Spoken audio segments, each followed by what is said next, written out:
gostava do menininho também, de vez em quando era uma menina. Eu sempre trabalhei isso com muita naturalidade, porque eu sou filho de Zezinha, Maria José, era uma mulher desquitada que andava com travestis, então ela era chamada pela sociedade de puta, além de, pô, é separada e anda com travesti, é puta, não vale nada, é vagabunda. E minha mãe, eu sempre tive dentro de espaços que me deixaram à vontade para assumir a minha orientação sexual sem ter o menor problema. Em 2004, recebi uma denúncia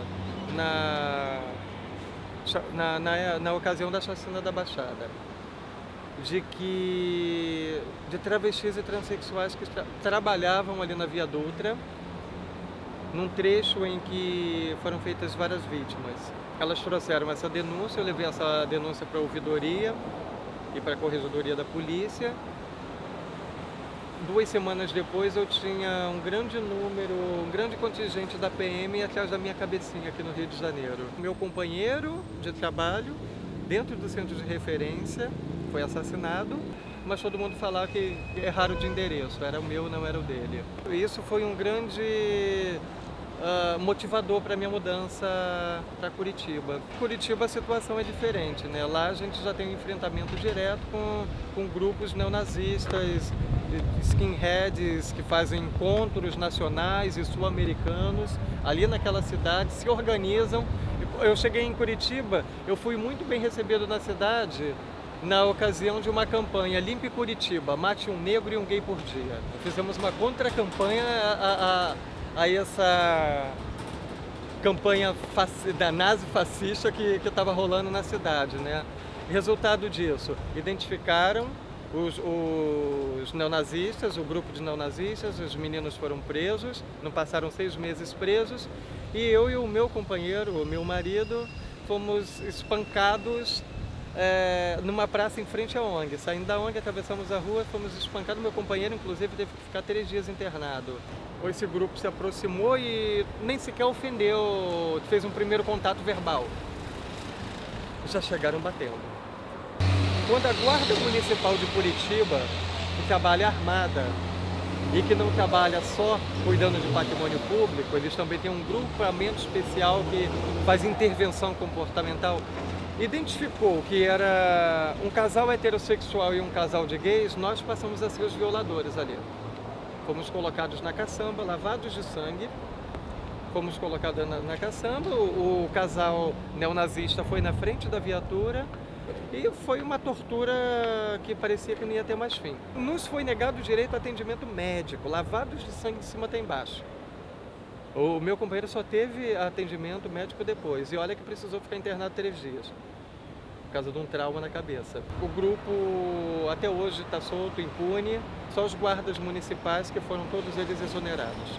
Em 2013, nós registramos 332 homicídios contra LGBTs em decorrência de homofobia, lesbofobia e transfobia. Eu estou falando de latrocínio, eu não estou falando de atropelamento, eu estou falando em pessoas que perderam a sua vida porque têm orientação sexual ou identidade de gênero diferente da heteronormativa. A mídia, muitas das vezes, ela é perversa.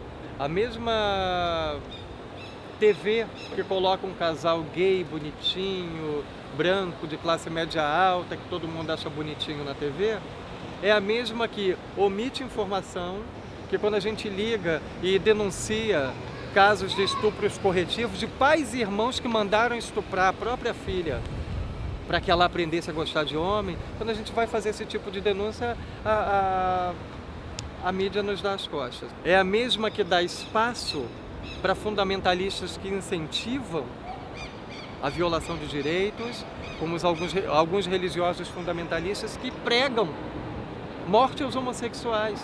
Todo mundo tem direito a exercer o seu credo, tem direito a culto, dentro da sua congregação ou dentro da sua casa. Agora, a sua Bíblia não é a Constituição Federal.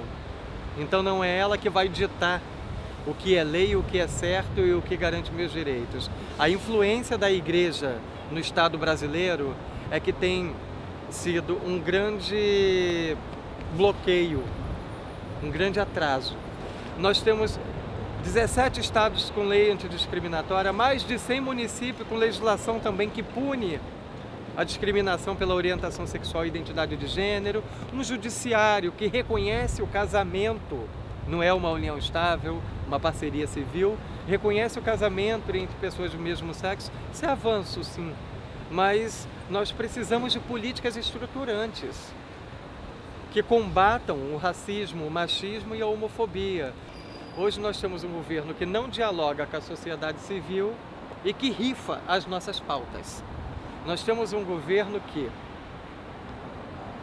recebe grupos de parlamentares ruralistas e fundamentalistas e fazem trocas. Um dos grandes combustíveis da homofobia no Brasil é a impunidade.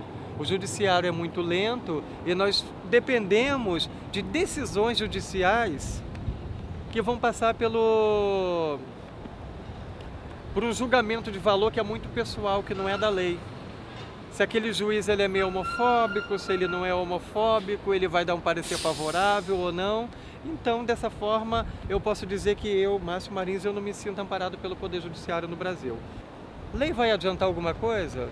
Vão parar de matar sapatão, viado e travesti? Assim, desculpa o termo, mas assim que falam. Se aprovarem uma lei que criminalize a homofobia, isso vai depender da gente, né? Porque tem tanta lei aí que não é cumprida, e esse cumpra-se é papel nosso da sociedade civil, de cobrar que seja cumprida sim. A juventude ela tem que estar antenada nos canais de denúncia. Assim, você tem que denunciar toda forma de violação de direitos, seja machismo, seja racismo, seja homofobia. O silêncio é que não dá, o silêncio só protege o agressor.